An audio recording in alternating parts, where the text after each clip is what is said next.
sa sariling laman at dugo, nilikha sa isang marahas at unos.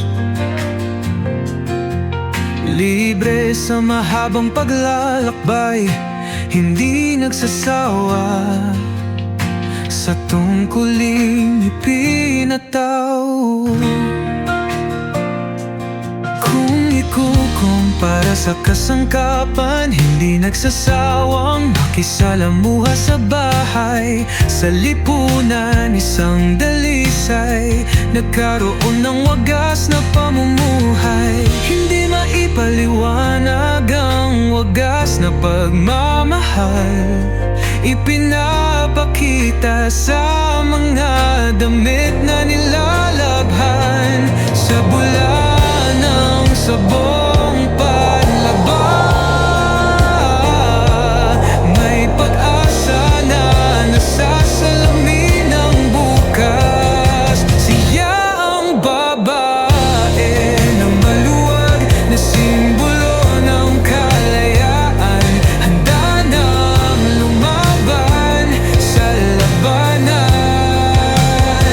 Nakayuko'y binubuhos ang piniga na dugo at pawis, sa ngalan ng kagandahan at tangking talino.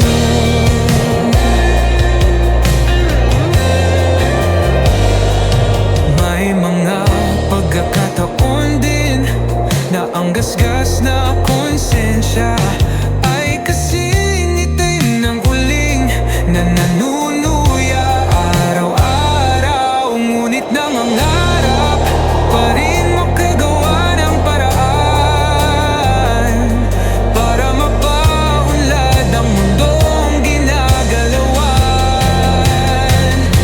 May gagampanang tungkulin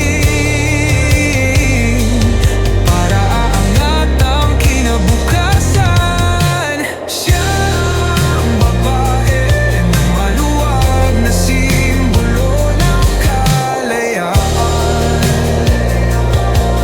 handa nang lumaban sa labanan. Nakayuko'y binubuhos ang piniga na dugo at pawis, sa ngalan ng kagandahan at tangking talino.